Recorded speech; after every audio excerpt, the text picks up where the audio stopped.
काम कब से शुरू किया? काम मैंने जब अर्ली मैं 10 साल का था तब से मैं काम कर रहा हूँ। तो ईदी की जॉब कैसे मिली? सो मैं ऐसे ही टावर पे गुजर रहा था। खारादर हमारा इलाका था, उस वक्त खारादर हमें बहुत फैसिनेट करता था। टावर पे लिखा हुआ था पढ़े लिखे लोगों की ज़रूरत है जो उर्दू लिखना पढ़ना जानते हो। अच्छा, मैं उस वक्त कंप्यूटर भी जानता था इन 2008, ठीक है। तो मैंने उनसे कहा कि मैंने कहा सर मुझे उर्दू लिखना पढ़ना भी आती है, मुझे बोलना भी आता है, मैं फ़ोन भी उठा सकता हूँ और मैं कंप्यूटर भी जानता हूँ, तो आप मुझे नौकरी दे दें। लेकिन NIC नहीं था। तो उन्होंने बोला अच्छा कंप्यूटर भी यूज़ करना आता है? मैंने बिल्कुल आता है। तो उन्होंने मुझे बिठा दिया। उस वक्त मैंने कीबोर्ड अच्छा यूज़ कर लिया, फ़ोन अच्छा उठा लिया, तो दे वाज इम्प्रेस्ड कि यार इसको तो सब कुछ आता है।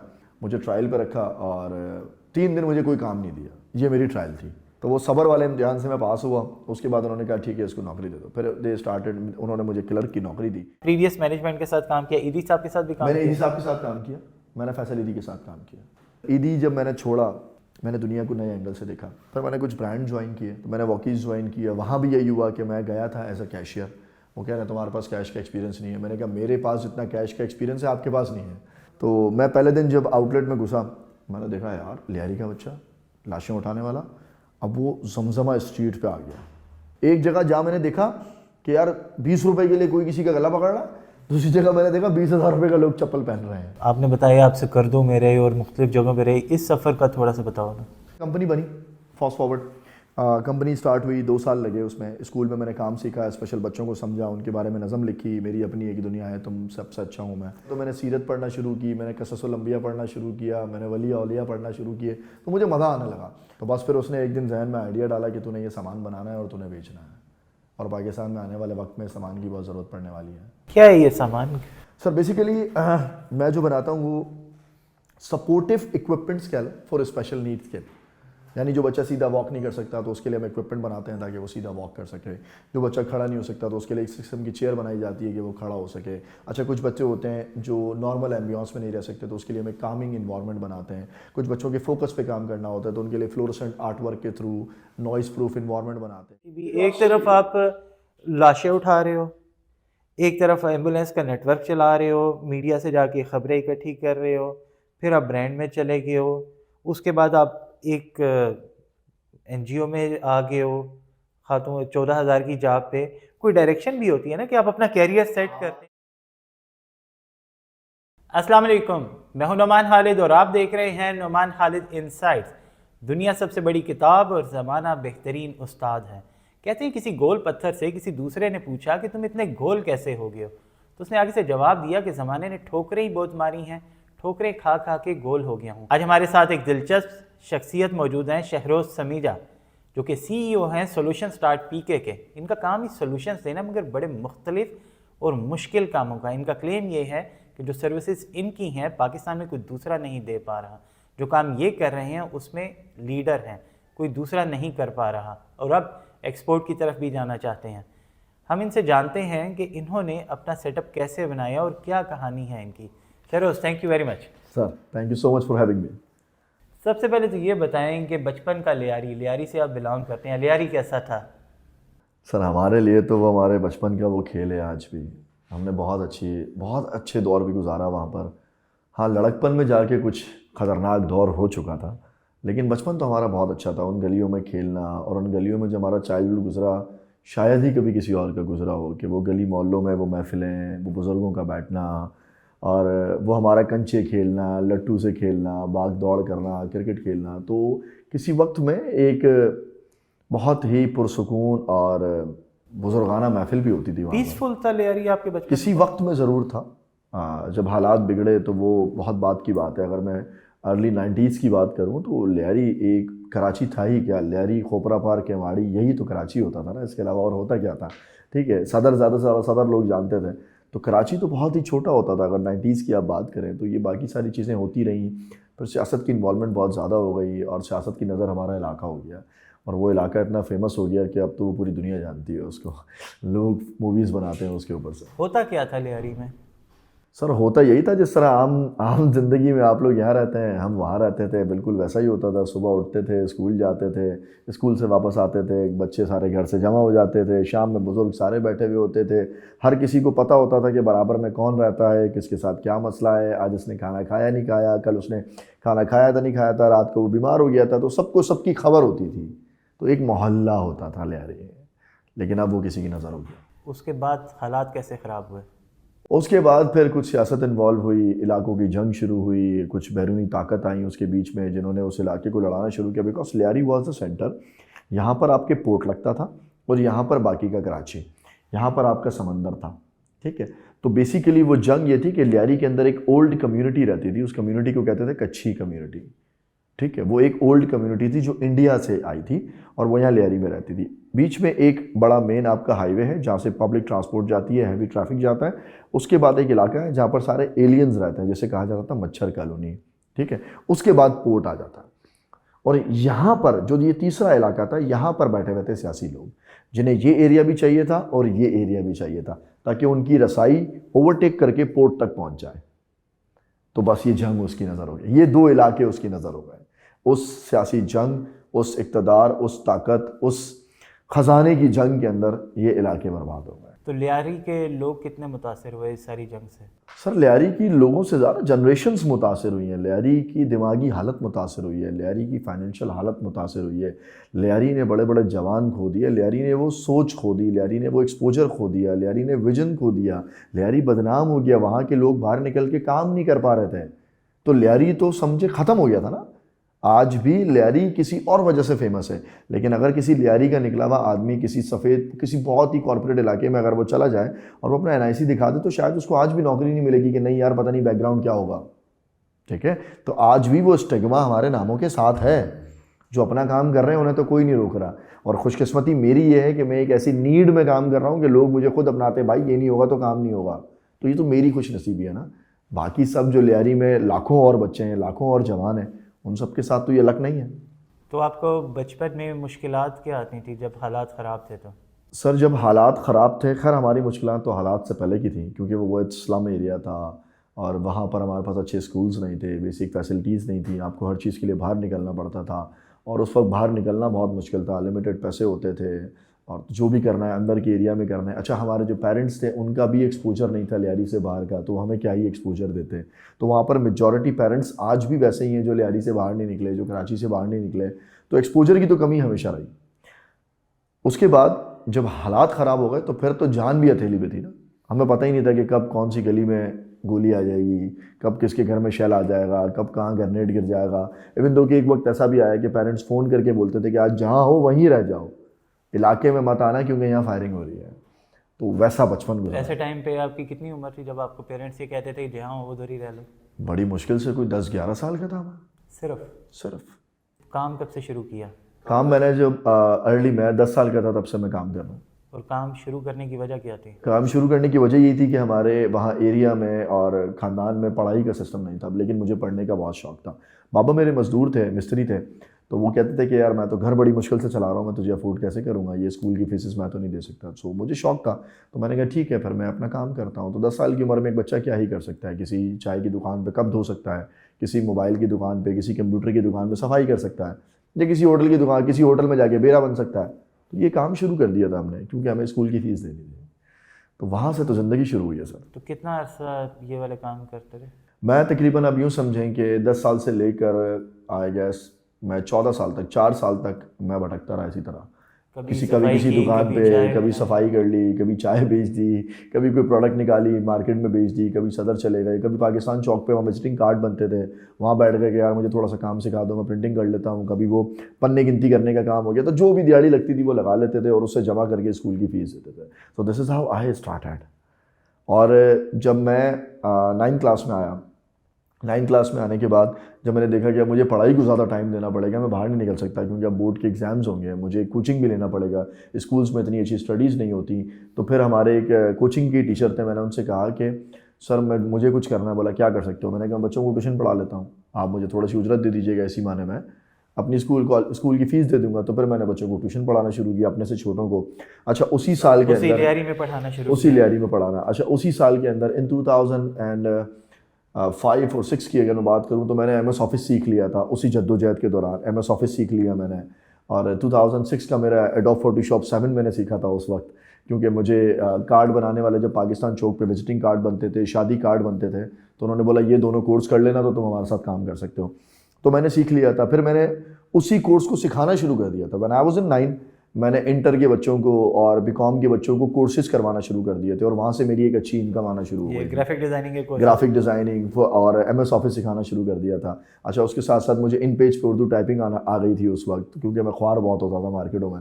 तो वो सारी चीज़ें फिर मैंने सिखाना शुरू कर दी लोगों को। I become the teacher, instructor. 2 साल 9 एंड मैट्रिक के साथ मेरा ये सिलसिला चला और मैट्रिक करने के बाद फिर मैंने पहली फॉर्मल जॉब की, विच इज़ ईदी। मगर जो मैट्रिक तक आप काम करते रहे तो पेरेंट्स का बर्ताव कैसा था आपके साथ? सर मैं आपको एक बात बताऊँ, हम जिस बचपन में जिस लाइफ स्टेट पे बड़े हुए ना, वहाँ पेरेंट्स अपने बच्चों को पूछते नहीं थे। बच्चा से पैदा किया जाता था और छोड़ दिया जाता था, बच्चे खुद बड़े होते थे। हम उस माइंडसेट के साथ बड़े हुए हैं। रात में खाना खाने के लिए घर आते थे और अगर बाबा को पता चल जाए कि यार अभी तक आया नहीं है, तो एक फॉर्मल कॉल होती थी कि क्यों नहीं आया घर पे, रीज़न बता दिया, बात ख़त्म हो गई। तो हम आज वाले दौर के बच्चे नहीं हैं, तो हमसे वो नहीं पूछा जाता था कहाँ हो, क्या कर रहे हो, खाना खाया नहीं खाया, अभी तक घर क्यों नहीं आए। ये बहुत लिमिटेड क्वेश्चंस होते थे हमारे साथ। पेरेंट्स का प्यार की अगर बात करें तो उनकी महर में हमने प्यार देखा है। हमने वो वाला प्यार नहीं देखा जो आज हम अपने बच्चों को हक करते हैं, आज हम अपने बच्चों को कडल कर लेते हैं। हमने वो वाला प्यार खैर कभी नहीं देखा। My father was a black belt in martial arts, तो उनकी किक में प्यार देखा है हमने हमेशा। तो वो हाथ मुंह से कम और पैरों से ज़्यादा बात करते थे हमसे। So yes, we were the kids like that. तो मदर के साथ ताल्लुक कैसा रहा और मदर कैसा सोचती थी कि जब आप काम करते हो, स्कूल जाते हो, वापस आते हो? असल में देखिए, मैं आपको ना एक फ्लैशबैक में लेके चलता हूँ। एक ऐसा इलाका जहाँ हर बच्चा काम करता है। सर मैं अकेला काम नहीं करता था, मैं अपनी पढ़ाई के लिए काम करता था, दूसरे बच्चे घर चलाने के लिए काम करते थे। काम सब करते थे, मैंने कोई नया काम नहीं किया। तो हमारे वहाँ ना रूटीन थी कि 10, 12, 15 साल का बच्चा काम करता है, पैसे कमाता है, घर लेके आता है। ये कोई नया काम नहीं कर रहा था। आप पर्पस अलग था। खर्चा घर भी देते थे या सिर्फ मॉम को भी देता था मैं, क्योंकि 9 मैट्रिक तक तो मैं अच्छा कमाना शुरू हो गया था। 2005 और 6 की मैं बात करूँ, 7 की बात करूँ, तो मैं महीने के 4,000, 5,000 कमा लेता था। 4-5 हज़ार रुपये बहुत होते थे स्कूल की फ़ीस देने के लिए। स्कूल की फ़ीस क्या होती थी? 500-700 रुपये। बाकी पैसे तो बाकी जो बचते थे वो मदर को देता था 1,500-2,000 रुपये। हमने घर में देना शुरू कर दिए थे। तो घर में देता हुआ बच्चा तो वैसे ही बहुत बड़ा हो जाता है। तो उसके बाद फिर प्यार नहीं होता, उसके बाद फिर जिम्मेदारियाँ शुरू हो जाती हैं। तो हमने अपनी जिम्मेदारियों से प्यार किया हमेशा और जिम्मेदारियों ने हमसे। तो ईदी की जॉब कैसे मिली? ईदी की जॉब ऐसे मिली कि जब मैंने कॉलेज जाना था, ठीक है, और कॉलेज के लिए हमें पता चला कि भाई एक गवर्नमेंट कॉलेज होता है जहाँ आप कैप फॉर्म भरते हो, आपका एडमिशन हो जाता है और उसके बाद एक खिड़की होती है जिससे आपको डॉक्यूमेंट्स देना होता है। जाने का सिस्टम वहाँ भी नहीं था कि क्लास लेनी है, ऐसा कोई सिस्टम नहीं था। पढ़ाई कोचिंग से होगी, रजिस्ट्रेशन वहाँ होगी, तो कोचिंग के लिए पैसे चाहिए। तो मैंने कहा यार अब कोई ना नौकरी शौकरी करनी पड़ेगी, ऐसे मज़ा नहीं आएगा। ये कभी है क्लासेस, कभी नहीं है क्लासेस, 3-4 हज़ार रुपये कब तक चलते रहेंगे। सो मैं ऐसे ही टावर पे गुजर रहा था। खारादर हमारा इलाका था उस वक्त, खारादर हमें बहुत फैसिनेट करता था। टावर पे लिखा हुआ था पढ़े लिखे लोगों की ज़रूरत है जो उर्दू लिखना पढ़ना जानते हो। अच्छा, मैं उस वक्त कंप्यूटर भी जानता था इन 2008, ठीक है। तो मैंने उनसे कहा कि मैंने कहा सर मुझे उर्दू लिखना पढ़ना भी आती है, मुझे बोलना भी आता है, मैं फ़ोन भी उठा सकता हूँ और मैं कंप्यूटर भी जानता हूँ, तो आप मुझे नौकरी दे दें। लेकिन NIC नहीं था। तो उन्होंने बोला अच्छा कंप्यूटर भी यूज़ करना आता है? मैंने बिल्कुल आता है। तो उन्होंने मुझे बिठा दिया। उस वक्त मैंने कीबोर्ड अच्छा यूज़ कर लिया, फ़ोन अच्छा उठा लिया। तो दे वाज इम्प्रेस्ड कि यार इसको तो सब कुछ आता है। तो उन्होंने कहा ठीक है यार उसको ट्रायल बेसिस पे रखो। तो NIC नहीं था, लेकिन मरवानी है, फैसल ईदी से पहले कुछ रिजवान ईदी होते थे वहाँ पर। तो उन्होंने कहा इसको ट्रायल पर रख लो। मुझे ट्रायल पर रखा और 3 दिन मुझे कोई काम नहीं दिया। ये मेरी ट्रायल थी कि पूरा दिन बैठता है कि नहीं बैठता ये देख लो। एटीट्यूड। उन्होंने बोला कोई काम नहीं दो, उसको 3 दिन बिठाए रखो। यानी सुबह 8 बजे से लेकर रात को 8 बजे तक मैं सिर्फ यूँ था, घड़ी देख रहा हूँ कब ख़त्म होगा और लोगों को देख रहा हूँ कि हाँ भाई खाना खाना है, जी खाना है, ला 10 रुपये दे, ये ले भाई। 10-10 रुपये 20-20 रुपये मिला के हम खाना खा रहे थे। तो एक बड़ा डिफरेंट लाइफ स्टाइल था। तो 3 दिन वो मैंने गुजार लिए। परेशानी नहीं आपको हुई कि बिठा देते हैं? सर परेशानी, मैं तो उकता गया था। मैंने कहा मैं असल में Day 1 से हम काम करने वाले थे, उस वक्त भी मैं काम करता था ना। तो मुझे 3 दिन बिठा के उन्होंने मेरा सब्र आजमाया। तो वो सब्र वाले इम्तिहान से मैं पास हुआ। उसके बाद उन्होंने कहा ठीक है इसको नौकरी दे दो। फिर दे स्टार्टेड, उन्होंने मुझे क्लर्क की नौकरी दी कि भाई इधर बैठो, जो बंदा एम्बुलेंस लेने आता है उसका नाम लिखो, नंबर लिखो, पर्ची काटो, 100 रुपये लो और एम्बुलेंस की पर्ची दे दो और एम्बुलेंस ड्राइवर को बोलो जाओ। Then I start learning things कि यार ये सिस्टम कैसे काम कर रहा है। वायरलेस बहुत फैसिनेट करता था उस वक्त कि वायरलेस पे कैसे सिस्टम चल रहा है, यहाँ से बैठे बैठे मैं सोराब बोर्ड से कैसे बात कर रहा हूँ। सिस्टम था ना उस वक्त, टेक्नोलॉजी तो यही थी। तो वो बहुत फैसिनेट करती रही। फिर उनके बाद एक छोटी सी डोज पे एप्लीकेशन बनी हुई थी कि यहाँ से गाड़ी को एंटर करो तो वहाँ से लाल हो जाएगी, वहाँ से पीली हो जाएगी। तो बहुत फैसिनेट कर रही थी, उसको मैंने सीखना शुरू किया। अच्छा, फिर मैं जब फर्स्ट ईयर में आ गया तो अब मुझे अकाउंटिंग भी सीखनी थी, कॉमर्स मैंने लिया था। तो जब अकाउंटिंग सीखनी थी तो हमारे सामने एक मुंशी बैठा हुआ था जो पैटी कैश के लेजर्स बनाता था। तो मैंने कहा यार पैटी कैश तो मेरा टॉपिक है। तो बोला मैं तुझे सिखाता हूँ। तो मैंने पैटी कैश उसके साथ बैठ के सीखी कि कैसे ये बैलेंस करते हैं। अकाउंटिंग मुझे रियल उन्होंने सिखाई वहाँ पर उस डोनेशन काउंटर पर बैठ के। तो मैंने ना वहाँ से लर्निंग शुरू की और एक वक्त ऐसा आया कि विद इन 1.5 ईयर मेरे अकाउंटिंग के नोट्स मेरे पास होते थे, मैं एम्बुलेंस में बैठा हुआ होता था और फिर मुझे क्रेज़ हुआ कि यार मैं ज़रा बाहर जाके देखूँ ये जो ड्राइवर जाता है एक्सीडेंट पे ये क्या करता है, क्यूरियोसिटी थी। तो मैंने एक दिन अपने मैनेजर से पूछा, मैंने कहा अयूब भाई, रात का टाइम था बैठे, तो मैंने कहा अयूब भाई ये जो हम न्यूज़ लेते हैं ये कैसे मिलती है? तो उसने बोला किसी दिन जाके देख ले कैसे मिलती है। मैं भी बड़ा, मैंने कहा ठीक है मैं भी चला जाता हूँ। तो मैं फ़ोन आया, बोला माए गलाची भी एक्सीडेंट हो गया, एम्बुलेंस भेजो। तो मैंने अयूब भाई को बोला अयूब भाई मैं जाऊँ? हाँ जा। मैं ड्राइवर के साथ बैठा और हम माए गलाची चले गए। अराउंड रात के 11 साढ़े 11 बज रहे थे। तो माए गलाची फाटक पे जब हम पहुँचे तो एक लाश हमने देखी जिसके सर से ना डंपर गुजर गया था, फेस पे डंपर गुजर गया। तो वो पहली लाश मैंने अपनी ज़िंदगी में देखी। तो मैंने, एंड आई वाज जस्ट 16 और 17 ईयर्स ओल्ड, मैंने वो लाश देखी और मेरे रोंगटे खड़े हुए, मैं बिल्कुल सत्ते में। मैंने कहा ये क्या हुआ है? ड्राइवर ने मुझे लाया, उठ भाई उसका दिमाग उठा, वहाँ जो बाहर पड़ा हुआ है, थैली ले ये ले। तो वो थैली में दिमाग उठाया, लाश को रखा और मैं उसके साथ पीछे, उसने मुझे पीछे बिठाया लाश के साथ, बोला अब लाश के साथ पीछे बैठ, इसके जेब चेक कर, इसमें से एनआईसी निकलेगा, उसका डेटा निकाल और मरकज़ को रिपोर्ट कर, ये होती है न्यूज़। मैंने कहा तुम लोग ये काम करते हो? कह रहा है जो तू फ़ोन सुनता है ना वो ये काम होता है। मैं कहा अच्छा। मैंने जैसे जैसे कांपते हाथों के साथ उसका एनआईसी निकाला, मरकज़ को फ़ोन किया, मैंने कहा मरकज़ लाश उठा ली है, ये नाम है, ये जगह है, ये उम्र है, ऐसा दिखता है। उन्होंने एंट्री कर ली, हम मरकज़ पे पहुँचे, टावर पे उसने मुझे उतारा, मैं यूँ था बिल्कुल बेसाख्ता। अयूब भाई ने बोला क्या हुआ? मैंने कहा मुझे नहीं पता मेरे साथ क्या हुआ है। So it was like 12 to 14 hours तक तो मैं सत्ते में था, मुझे याद है बहुत अच्छे। रात नींद नहीं आई? नींद नहीं आई, खाना नहीं उतर रहा, हाथों में वो दिमाग, इंसानी दिमाग मेरी उंगलियों में लगा हुआ था, तो मुझे कैसे नींद आएगी? सो बहुत ही पहली बार हुआ था ये मेरे साथ। मैंने कहा ठीक है। फिर उसके बाद वो डे था, उसके बाद फिर हमारे मैनेजर्स बहुत अच्छे थे, वो हमेशा केयर करते थे क्योंकि I was the youngest in ईदी एट दैट टाइम, मेरे से छोटा कोई नहीं था वहाँ पर, ठीक है। तो वो मुझे बड़ा प्यार से भी रखते थे कि नहीं यार बच्चा है अपना, कोई बात नहीं। तो उन्होंने फिर मुझे समझाई सारी बातें और द डे उसके बाद फिर मुझे उसकी और क्यूरियोसिटी हुई। मैंने कहा मैं और काम करूँगा, मैं और काम करूँगा, मैं और काम करूँगा। और एक वक्त ऐसा आया कि 2010 के अंदर जब ब्लास्ट हुआ तो सबसे ज़्यादा बॉडीज़ मैंने उठाई थी। फिर 2011 में जब हालात ख़राब हुए, कच्ची बलोच फसाद हुआ, माजर बलोच फसाद हुआ, पठान माजर फसाद हुआ, तो वॉज अ की पर्सन एट दैट टाइम। फिर एक वक्त आया कि कराची का मैं कंट्रोल रूम का इंचार्ज बन गया था, मेरे पास एक वॉकी टॉकी होता था, 250 एम्बुलेंसेज होती थी। I was a 17-year-old boy जो पूरे कराची में एमरजेंसी डील करता था without any fair, without any रुकावट। टावर पे आके अटेंडेंस लगाता था, रात को मैं स्टील टाउन में मिलता था। शहरों की तरह स्टील टाउन गया हुआ है, लियारी के बच्चे को पता नहीं था स्टील टाउन कहाँ होता है, गगर फाटक कहाँ है, भैंस कॉलोनी कहाँ है। उस वक्त की बात बता रहा हूँ मैं आपको, रोड पे ही मिलता था। मैं फिर कंट्रोल रूम में बैठता नहीं था, मैं रोड पे बैठता था। मैं सिस्टम को समझना शुरू हुआ, मैकेनिज़्म को समझा। फिर मेरी कुछ न्यूज़ रिपोर्टर से दोस्तियाँ शुरू हुई, उनके साथ मैंने खबरें बनाना सीखी, खबरें कैसे बनती हैं, ज़राए कैसे बनते हैं, लाश क्या है, कैसे है, कौन सी मौत को क्या बोलते हैं, जाए वकूआ क्या होता है, तफ्तीश क्या होती है। क्यूरियोसिटी थी, सीखता रहा।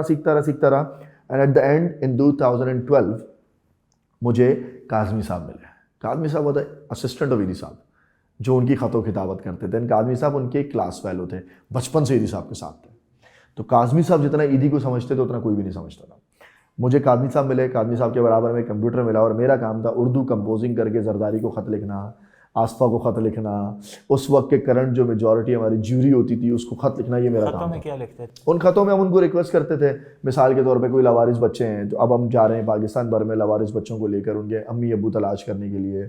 कभी कोई प्रेस कॉन्फ्रेंस करनी है, कभी कोई नोबल अवार्ड मिल रहा है ईदी साहब को, तो उसका जवाब देना है, ठीक है। ईमेल आती थी, ईदी की जो ऑफिशियल ईमेल थी वो मेरे पास आ गई थी, उसके रिप्लाईज मैंने करना शुरू कर दिए थे। तो आप समझ रहे हैं, बीइंग फ्रॉम द किलर, लाशें उठाना करते मैं करस्पॉन्डेंस तक आ गया। तो ये लाशें जो हैं वो भी उठाते थे, जो बोरीबंद लाशें होती थी? सर बहुत उठाई सर, वो पोस्टमार्टम्स वजह भी क्या थी किए, वैसे? पोस्टमार्टम्स भी किए, डीएनएस भी किए, पोस्टमार्टम्स भी खुद करते थे, अपने हाथों से किए सर। मगर वो तो डॉक्टर्स का काम, वो डॉक्टर्स का काम नहीं था, वो मुर्दा खानों में अटेंडेंट का काम होता था, डॉक्टर्स नहीं करते थे पोस्टमार्टम। सिर्फ अटेंडेंट। अगर आपके पास दिन में एक रात के अंदर 3 दर्जन लाशें आ रही हैं, कौन सा डॉक्टर पोस्टमार्टम करेगा सर? पोस्टमार्टम नहीं होता था, दुकानदारी होती थी वो। नहीं तो आप कैसे जान जाते थे कि हम पोस्टमार्टम कैसे करते? देखिए पोस्टमार्टम का एक तरीकेकार होता था कि कुछ आज़ा निकाले जाते थे और उनको लैब में भेजे जाते थे। देन एंड देयर तो कुछ नहीं होता था ना, हमारा काम था बॉडी को चीरा, उसमें से आज़ा निकाले, जार्स में डाले, भेज दिए। ये हमारा काम था। ये काम आप और ये करते काम मैं वॉलेंटरीली करता था, अपने शौक से करता था, इंसानी मेरा काम नहीं था। वहाँ जो ईडी सर, वहाँ जो सिविल के मोर्चुरी के अंदर जो शख्स था, उससे मेरी अंडरस्टैंडिंग बहुत अच्छी थी, क्योंकि हम लाश लेकर आते थे, वो लाश को साफ करता था, उसका काम था पैकिंग चेकिंग करना। तो कह रहा भाई 2 मिनट रुक यार, मेरे साथ खड़ा हो जा, कोई भी नहीं है आज, स्टाफ ही नहीं है, तू खड़ा हो जा। तो फिर एक वक्त ऐसा आ जाता था कि जब उसके पास ज़्यादा लाशें आती थी, वो फ़ोन करता था, भाई कहाँ? मैं कहा टावर पे, मेरे पास आ जा यार, बहुत ज़्यादा लाशें आएंगी, मैं आ रहा हूँ। तो एक को वो खोलता था, एक को मैं खोलता था। सर हम इस लेवल पे आ चुके थे। सिर्फ लेबॉर्ट्री में आज़ाद भेज देते थे? लेबॉर्ट्री में आज़ा भेज के बॉडी के अंदर कॉटन डाला, उसको पैक किया दोबारा, और लाश गई सब खाने। नहीं, मगर वो क्यों, ये एक्सरसाइज क्यों होती थी? क्यों एक्सरसाइज यूँ होती थी कि जिनके ऊपर फिजिकली कोई चोट का निशान नहीं है, जिसको गोली नहीं लगी हुई, जिसकी गर्दन नहीं कटी हुई, जिसको ड्रिल नहीं हुआ हुआ, जिस पे अब्यूज़ का निशान नहीं है, तो उसकी पता कैसे चलेगा वजह है मौत क्या है? तो वो लेबॉर्ट्री टेस्ट से पता चल वो लेबॉर्ट्री टेस्ट से, पोस्टमार्टम से पता चलता है। पोस्टमार्टम इसीलिए किया जाता है कि वजह मालूम हो कि मौत हुई कैसे, टॉर्चर से हुई, हार्ट अटैक से हुई, तिबई मौत हो गई, कैसे मरा ये चीज़ वो लेबॉर्ट्री में करते थे। लेबॉर्ट्री में क्या होता था ये हमें नहीं मालूम, लेबॉर्ट्री से पहले का जो प्रोसेस था वो हम करते थे, और ये वॉलंटियरली करते थे, क्यूरियोसिटी पे करते थे। तो बोरी बंद लाशें उठाने जाते थे आप? बोरी बंद लाशें हमने बहुत उठाई, बिल्कुल उठाई, बोरी बंद लाशें उठाते थे। और सुबह सुबह सवेरे मिलती थी फजर से पहले, और हमारे पास कॉल आ जाती थी, जो दूध वाले गुजरते थे, जो कचरे वाले उठते थे, वो देखते थे यार फलां बोरी पड़ी हुई है, इसमें कचरा तो है नहीं, कुछ और है, तो वो 115 पे कॉल करते थे, फलां जगह बोरी पड़ी है, आ जाए ले जाएं। तो जो हमारा एरिया लगता था वहाँ हम जाते थे, जो मेरा एरिया नहीं था किसी और का एरिया था, वहाँ वो जाता था और वहाँ से बोरी लेके आ जाता था। नॉर्मल रूटीन थी? रूटीन थी, मतलब दिन में 4-6 बोरियां अगर नहीं मिलती थी तो हमें मज़ा नहीं आता था, हम फ्रेश नहीं होते थे। It's like that. हाथों को खून लग गया था? हाथों को खून लग चुका था कि रात में 8 बजे जब मैं ईदी में जा रहा हूँ तो मैं सुस्त हूँ, मेरी बॉडी एक्टिव नहीं हो रही है। 12 बजे जब पहला एक्सीडेंट हुआ, बॉडी एक्टिव, अब खून खुल गया हमारा, अब हम भाग रहे हैं, एम्बुलेंस चला रहे हैं, लाश को उड़ाने जा रहे हैं। तो वो हमारी रूटीन बन गई थी। और एक वक्त था कि हम कराची में स्कोर कहते थे, आज का स्कोर क्या? न्यूज़ रिपोर्टर फोन करता था, न्यूज़ रिपोर्टर फोन करता था, शाहरोज जी भाई आज का स्कोर क्या है तेरे पास? मैं कहा भाई मेरे पास तो 52 है, मेरे पास 54 है, चेक कर 2 कहाँ है। ये हमारा काम था सर। और उसके बाद बस फिर उसके बाद एक वक्त आया फिर जब ईदी की मैनेजमेंट चेंज हुई, जब नई जनरेशन ऊपर आने लगी, जिनको काम। आपने प्रीवियस मैनेजमेंट के साथ काम किया, ईदी साहब के साथ भी काम? मैंने ईदी साहब के साथ काम किया, मैंने फैसल ईदी के साथ काम किया। फैसल ईदी के साथ जो मैनेजमेंट आई उसके साथ मैंने काम नहीं किया। ईदी की पर्सनैलिटी कैसी थी? ईदी पर्सनैलिटी वाज अ वखरी पर्सनैलिटी। जो आज आपके सामने छोटा सा शहरोज बैठा है, इसका अगर 1000 गुना ज़्यादा कर लें तो वो ईदी था। उसको जब जो समझ में आता था वो करता था, उसके आगे कोई रुकावट नहीं थी, उसके आगे कोई सिस्टम नहीं था, उसके आगे कोई फाइनेंशियल बाउंड्री नहीं थी। वो जब जो सोचता था वो करता था। वो सुबह उठता था नींद से, मैंने इस्लामाबाद जाना है, मेरा जहाज़ तैयार करो।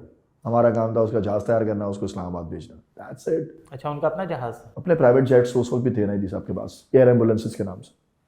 वो अपने जहाज़ में ट्रैवल करते थे, पब्लिक एयरलाइन में ट्रैवल नहीं करते थे। उसकी क्या वजह थी? उनको पता ही नहीं होता था मैंने कब क्या करना है, तो पब्लिक एयरलाइन उनको हम कैसे मेंटेन करके देंगे? तो वो तो काफ़ी एक्सपेंसिव होता था, और वो तो एक खैराती इदारा चलाते थे ना। तो उनके एक्सपेंसेस थे ना, उन्होंने कभी फाइनेंशियल अकाउंटिंग नहीं की। उनको नहीं पता था मेरे पास कितना पैसा है, उनको नहीं पता था ये जहाज़ में पेट्रोल कितना डलता है, उनको नहीं पता था जहाज़ कितने घंटे में वहाँ पहुँचाएगा, कितने पैसे लगाएगा, जो जहाज़ उड़ा रहा है उसकी तनख्वाह क्या है वो भी उनको नहीं पता। एक बंदा है जिसने पाकिस्तान का इतना बड़ा वेलफेयर नेटवर्क बनाया, सबसे बड़ा एम्बुलेंस का नेटवर्क बनाया, आज भी दुनिया में पाकिस्तान में चैरिटी के नाम से जाना चाहता है, उसको ये नहीं पता होता था कि मैंने किस वक्त कहाँ पे जाना है, मैंने क्या करना है, और फाइनेंशियल अकाउंटिंग क्या है। कुछ जिसके पास बेतहाशा पैसा था लोगों का, उसकी एफडी उसको नहीं पता होती थी कितनी जो है। बैंकों में मेरी एफडी है। FD means fix deposit. Fix deposit? अच्छा, इनके बैंकों में फिक्स डिपॉजिट थे? यस। क्यों? तो इतना पैसा क्या करेंगे बैंक वाले? खुद बैंक चलते इनके पैसों से थे उस वक्त। ईदी साहब के पास 15 करोड़ रुपए की कैश की डोनेशन आ गई, उन्होंने जाके बैंक को दे दिया, बैंक ने फिक्स डिपॉजिट रख लिया। आज भी तो बैंक क्या कर रहे हैं, डिपॉजिट ही तो ले रहे हैं ना। और उस वक्त एक ऐसा बंदा जिसका डिपॉजिट आपको मिल जाए, जिसको पता ही नहीं है कितने % दे रहे हो, कितने % ले रहे हो, तो तुम्हारे लिए तो चांदी है ना। नहीं तो एक चैरिटी सूद के पैसे पे चलती थी? क्या कह सकते हैं इसके ऊपर, चलाया सूद के ऊपर। आज नहीं चल रही है, आज भी ऐसे ही चल रही है। आज आप उसको एंडोमेंट फंड कहते हैं, वो क्या है? अच्छा, आज आप उसको इस्लामिक बैंकिंग कहते हैं, पहले नहीं होती थी। तो फैसल ईदी से क्या सीखा? फैसल ईदी से हमने सीखा जुर्रत। बहुत जुर्रतमंद आदमी है फैसल ईदी। अच्छा, बहुत जुर्रतमंद आदमी। क्या जुर्रत दिखा? समंदरों में अकेला कूद जाता है, is a best swimmer, is a best driver, is a best shooter. हमने उससे सीखा, अभी करना है, उठो चलो। हमने उससे ये सीखा, देर नहीं लगाओ, अभी करना है, अभी करना है, ऐसे करना है, करो। यानी कि भाई आपके पास पैसे हो तो फिर तो आप ये डिसीजन ले लेते सर हैं। फाइनेंशियल फ्रीडम ही तो आपको इजाज़त देती है ना हर चीज़ करने की। तो फैसल के पास पैसा है, सीधी सी बात है, ठीक है। उनके पास कैश इतना होता था कि आपकी सोच है, क्योंकि लोग कैश डोनेशन भी देते थे। तो जब आपके पास फाइनेंशियल फ्रीडम हो तो आपको क्या ही कोई रोक लेगा, मगर ईदी के बाद फैसल ईदी इदारे को इतना बना नहीं पाया। क्योंकि वो विजन उसका नहीं था ना, वो विजन ईदी का था। हमारे मुल्क में विजनरी का सबसे बड़ा मसला है, हमारे यहाँ विजनिंग नहीं की जाती, इदारों में विजनिंग नहीं की जाती, क्लोनिंग नहीं की जाती। हमारे यहाँ जब विजनरी मरता है, विजन खत्म हो जाता है। मगर ईदी का विजन था, मगर ईदी की मैनेजमेंट नहीं थी। मैनेजमेंट नहीं थी ना, दूसरे इदारों ने को हाईजेक कर लिया ना। अब आप देख लें, दूसरे रेस्क्यूज है ना कराची मगर में। इतना बड़ा इदारा मैनेज कैसे होता था? इतना बड़ा इदारा अल्लाह चलाता था, अल्लाह तो चलाता सारे कायनात का निज़ाम चलाता है, बंदों में कौन चलाता था? अल्लाह चलाता था, और कुछ भी नहीं चलाता था। मैं सच बता रहा हूँ, मैंने इतना ज़्यादा रफ एंड टफ, मैंने इतना डिसऑर्गेनाइज इदारा आज से पहले कभी भी नहीं देखा था जो ईदी है। बिल्किस उसके ईदी दो रीज़न का हैं, सॉलिड रीज़न बताता हूँ। सिस्टम था ही नहीं, किसी को पता ही नहीं था इदारा चलाना कैसा है। बात समझ रहे हैं? ईदी वॉज द ओनली इदारा इन द पाकिस्तान ना। इससे पहले ना कोई एनजीओ था, इसके बाद बहुत आए। सो ईदी वॉज ए इंस्टीट्यूट जिसने लोगों को अपनी गलतियों से सिखाया इदारा कैसे बनता है, मदर ऑफ अदर चैरिटीज। जिसने अपनी गलतियों से सिखाया कि इदारा कैसे बनता है। भाई मैं ये गलत कर रहा हूं, तुम नहीं करना। लोगों ने उसकी गलतियों से इदारे बनाए हैं, उससे सीख के नहीं बनाए। उससे सिर्फ ये सीखा लाश कैसे उठती है, लावारिस खाना कैसे बनता है, लाश को गुसल कैसे करवाया जाता है, सर्द खाना क्या होता है, ये सारी चीज़ें वो सिखा के गया। ठीक है, एम्बुलेंस नेटवर्क को ऑर्गेनाइज करने के लिए एक टीम थी जिसने ऑर्गेनाइज किया। आज भी ईदी का एम्बुलेंस नेटवर्क सेल्फ सस्टेन्ड है, उसको किसी चीज़ की ज़रूरत नहीं है, ना डोनेशन की ना मेंटेनेंस की, वो सेल्फ सस्टेन है, क्योंकि वो एक दूसरी एक्टिविटी की तरह चलता है। पैसे लिए चला, पैसे लिए चला, ये वाला सीन है। चैरिटी अल्लाह का निज़ाम था, अल्लाह चला रहा था, गैब से आ रहा था, खर्च हो रहा था, किसी को नहीं पता क्या हो रहा था। तो इस इदारे में बिल्किस ईदी का क्या किरदार था? बिल्किस ईदी, हर कामयाब मर्द के पीछे एक औरत का हाथ होता है। She was the one. क्या करती थी?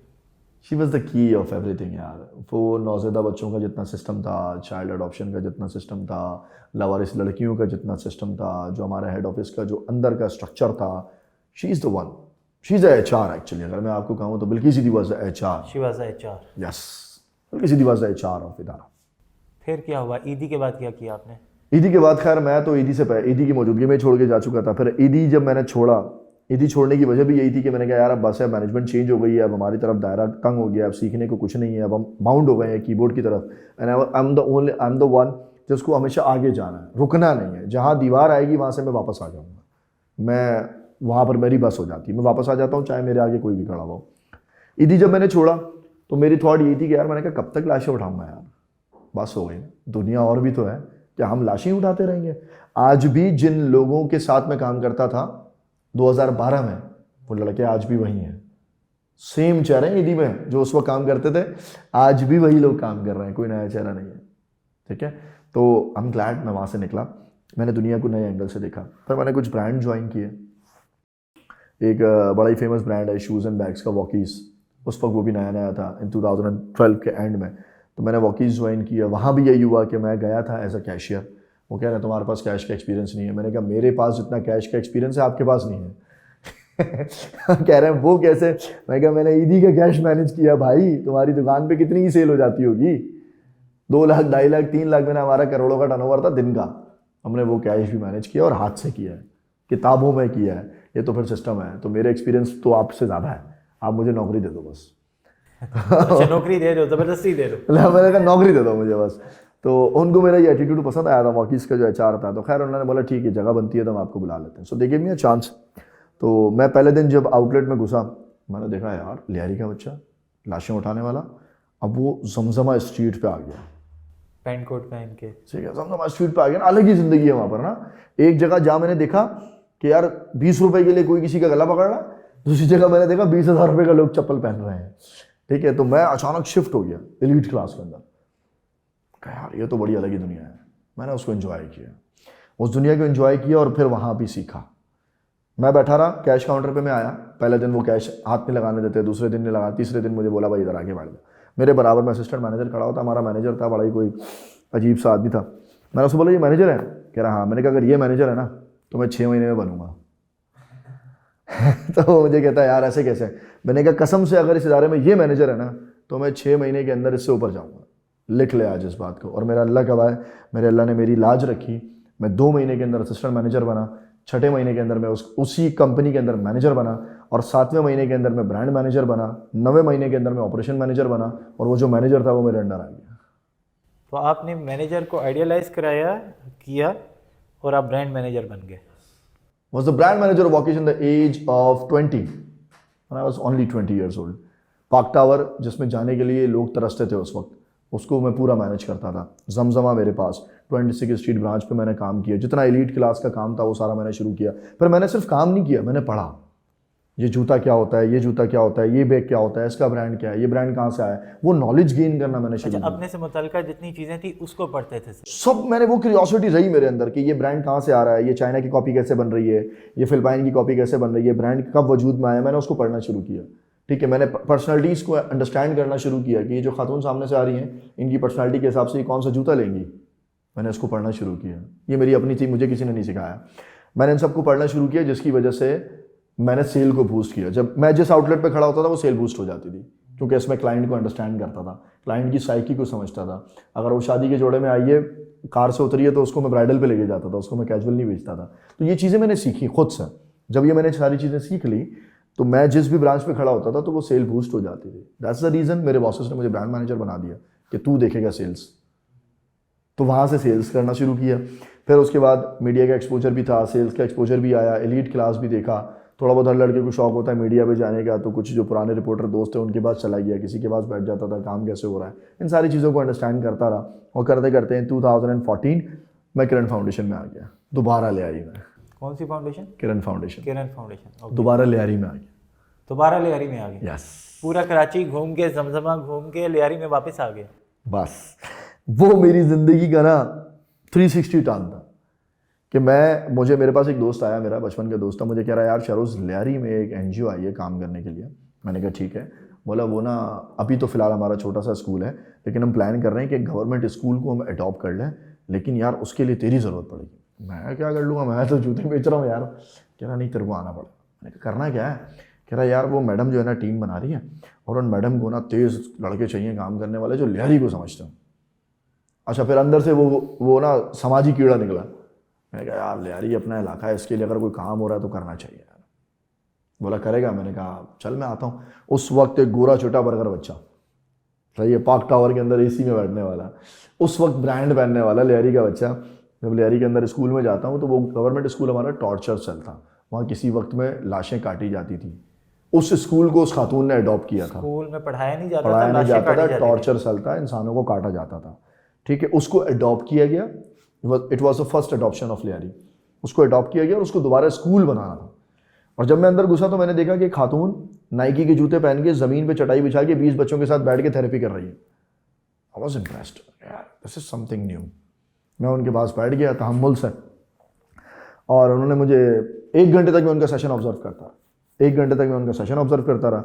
और जब 1 घंटे बाद सेशन ख़त्म हुआ तो शी सेड के जी शरोज़, तो मैंने उनको बताया अपना तारुफ। तो कह रही हम तो तुम्हें इतनी सैलरी नहीं दे पाएंगे। मैंने कहा मैं तो सैलरी के लिए आया भी नहीं हूँ आपके पास। तो वो कह रही फिर? मैं कहा मुझे तो दोस्त ने बोला तेरा साथ चाहिए, मैं आ गया, बताओ क्या करा। तो कह रही कैसे काम करोगे?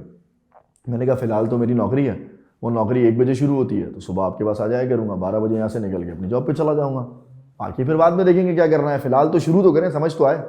तो मैं उनके साथ खैर 1 आधा हफ्ता मैं उनके साथ लगा रहा, मुझे समझ में आया कि क्या हो रहा है, तो मैंने अपनी जॉब क्विट कर दी।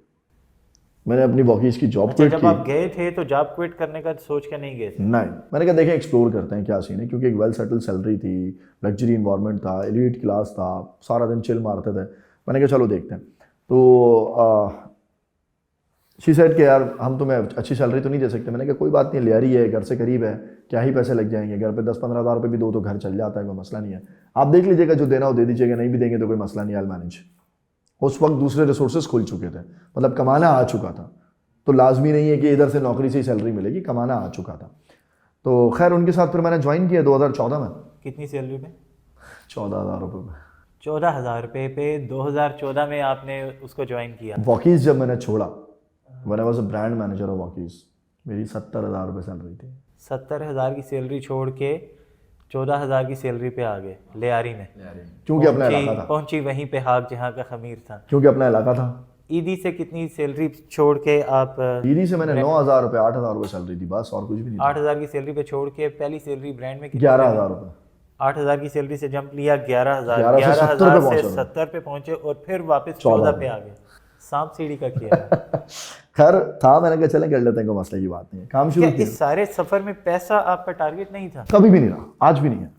तो 70,000 तक जो पहुंचे वो पैसे के लिए नहीं पहुंचे थे आप? शौक था, करते गए, वो तरक्की देते रहे, मैं काम सीखता रहा, वो मुझे तरक्की देते रहे, मैं काम सीखता रहा, वो मुझे तरक्की देते रहे। That's it. कोई डायरेक्शन होती है ना काम सीखने की भी। एक Curiosity तरफ है। आप लाशें उठा रहे हो, एक तरफ एम्बुलेंस का नेटवर्क चला रहे हो, मीडिया से जाके खबरें इकट्ठी कर रहे हो, फिर आप ब्रांड में चले गए हो, उसके बाद आप एक NGO में आ गए हो, खातून 14,000 की जॉब पे। कोई डायरेक्शन भी होती है ना कि आप अपना कैरियर सेट करते हमारे हैं। वक्त में कैरियर काउंसलर नहीं थे ना। कैरियर काउंसलर नहीं नहीं थे हमारे वक्त में ना, हमें तो जो समझ में आ रहा था हम कर रहे थे। और उस वक्त भी मिलते नहीं थे। उस वक्त भी मैं सबसे अच्छा कर रहा था ना, क्योंकि मेरे जो इर्द गिर्द के लोग थे वो तो ये भी नहीं कर रहे थे, तो मैं तो सबसे अच्छा कर रहा था। मेरे पास अपनी बाइक भी थी, मेरी जेब में 1,000-2,000 रुपये हर वक्त पड़े हुए भी होते थे, क्योंकि पैसे कमाए थे। ठीक है, तो मैं तो ओके की रिपोर्ट चल रहा था। कपड़े मैं सबसे अच्छे पहनता था, क्योंकि मैं पार्क टावर में काम करता था, तो मैं तो ब्रांड पहनता था सबकी, ब्रेकआउट, चैनवन, डाइनर्स। लोगों को तो पता ही नहीं था इसके बारे में, आज भी लोगों को नहीं पता कि ये एग्जिस्ट भी करते हैं।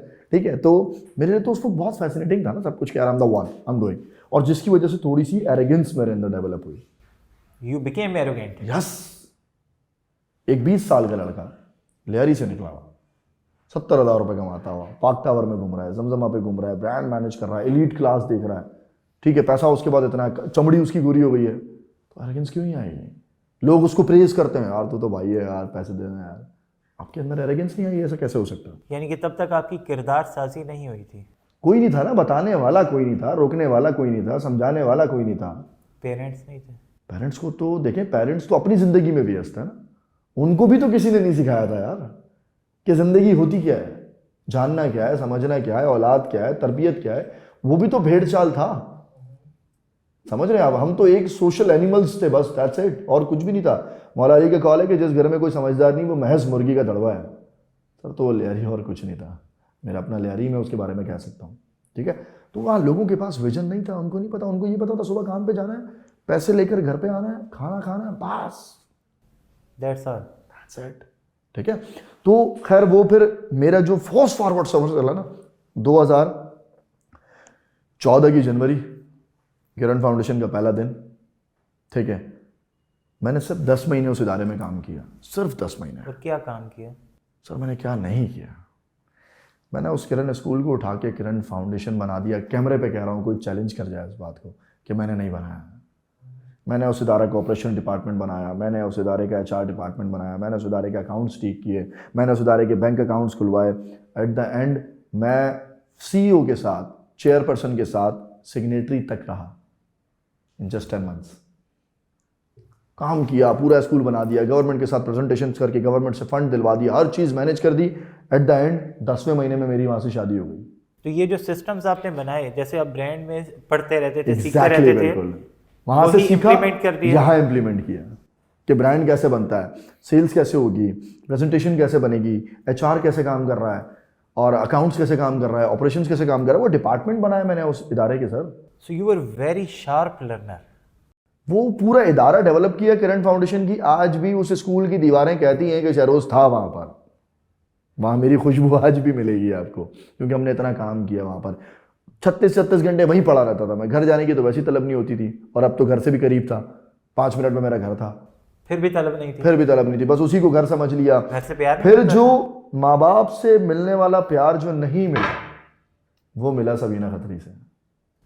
वो कौन she became my mother, the CP of Kiran foundation, CP chairperson of Kiran foundation. उससे मिला वो प्यार। कैसे मिला? क्योंकि she was like mother to us. उसने वो बच्चों की तरह हमें यूं बाहों में लिया हुआ था, और हम उसके लिए काम करते थे।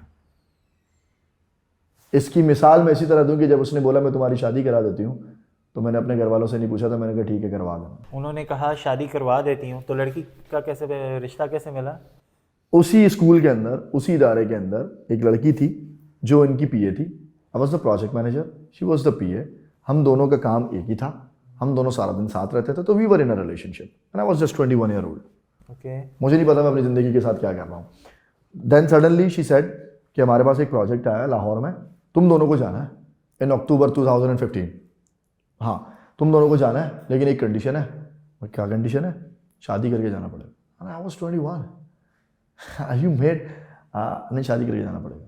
हम तो मलंग लोग थे। मैंने कहा कर लेते हैं, इसमें क्या बड़ी बात, लेट्स डू इट। सोचा नहीं? कुछ भी नहीं सोचा सर, फौरन डिसीजन ले लिया? डिसीजन ले लिया, कर लेते हैं, क्या मसला है। When you were in relationship तो प्लान किया हुआ था कि शादी करेंगे? प्लान किया था 2027, जो अभी तक नहीं आया है। मेरे 2 बच्चे हैं, ठीक है। तो खैर एक चीज़ ध्यान में थी कि यार आज अगर मैंने इससे शादी नहीं की, मैंने इसको निकाह नहीं की, तो लोग बोलेंगे देखना हमने तो बोला था कि शहरोज तेरा यूज़ कर रहा है, तेरे साथ कोई रिलेशन नहीं रखेगा और भाग जाएगा, वही हुआ। मैंने कहा यार लोग इसके साथ पता नहीं क्या करेंगे, कल निकाह करते हैं, मसला ही नहीं। सर हमने 2 दिन में शादी की, तीसरे दिन हम गए हनीमून मनाया, गोल्फ क्लब में शैले लिया, उसके बाद उन्होंने मुझे लाहौर भेज दिया एक्सप्लोर करने के लिए, फिर मैं हनीमून पे घूमता रहा। तो 14,000 का मुलाजिम जो है गल्फ क्लब तक कैसे पहुंच गया? Sponsored, NGO sponsored. एनजीओ ने शादी करा दी? यस, NGO ने शादी करा दी, NGO ने स्पॉन्सर कर दिया सब कुछ, और उन्होंने कहा देखा हम तो लोगों की शादियां भी करा देते हैं। उनको एक नया हेड मिल गया, मुझे मेरी बेगम मिल गई, और उसके बाद उन्होंने मुझे फेंक दिया बाहर, बोला चलो अब तुम जाओ एक्सप्लोर करो, चिल मारो।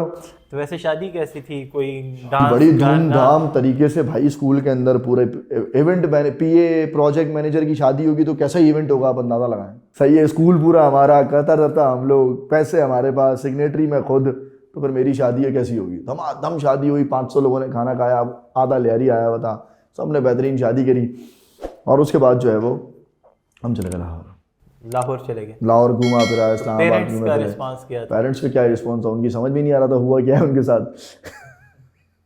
जिस तरह मुझे समझ में नहीं आ रहा था, जिंदगी बहुत फास्ट फॉरवर्ड हो गई थी। शादी में आए थे? शादी में बिल्कुल आए थे। मेरा खानदान इस तजस्सुस में आया था कि देखें कि शादी हो भी रही है कि नहीं हो रही है। कहीं प्रैंक तो नहीं किया शहरोज ने हमारे साथ, क्योंकि डे 1 से मैं बागी था। मैं अपने खानदान में नहीं जाता था, पपोज से नहीं मिलता था, खानदान के जमात खाने होते थे हमारे, हम कम्युनिटी बेस्ड खानदान था, मैं उधर भी नहीं जाता था, मैं किसी से मिलता नहीं था, बात नहीं, मेरी अपनी एक दुनिया थी शुरू से। मुझे जो समझ में आ रहा था मैं कर रहा था, लेकिन बस अल्लाह ताला का एक बड़ी करम नवाजिश रही कि उसने कभी गलत नहीं करवाया मुझसे। गलत से मुराद, मैं किसी नशे में नहीं गया, मैं किसी गलत गैदरिंग में नहीं बैठा, मैं किसी जुआ की लत में नहीं लगा। हालांकि हमारे इलाकों में सारा दिन यही चलता था, लेकिन मुझे कभी उस तरफ की डायरेक्शन मिली ही नहीं। मुझे हमेशा यही वाली डायरेक्शन रही, कॉर्पोरेट की रही, काम की रही, पैसे कमाने की रही, लेकिन सही तरीके से पैसे कमाता रहा। तो चलें, फिर आप लाहौर चले गए? फिर मैं लाहौर चला गया। फिर क्या हुआ? फिर लाहौर में हम मिले डॉक्टर अमजद साकिब साहब से। वक्त वली थे वो, अखुवत फाउंडेशन। अखुवत फाउंडेशन, वक्त वली थे वो। तो आप देख रहे हैं मेरा क्रेडेंशियल्स कितना स्ट्रांग हो रहा है कि मैं ब्रांड टू ब्रांड शिफ्ट हो रहा हूँ, ठीक है। और मुझे नहीं पता मैं क्या कर रहा हूँ, टू बी वेरी ऑनेस्ट।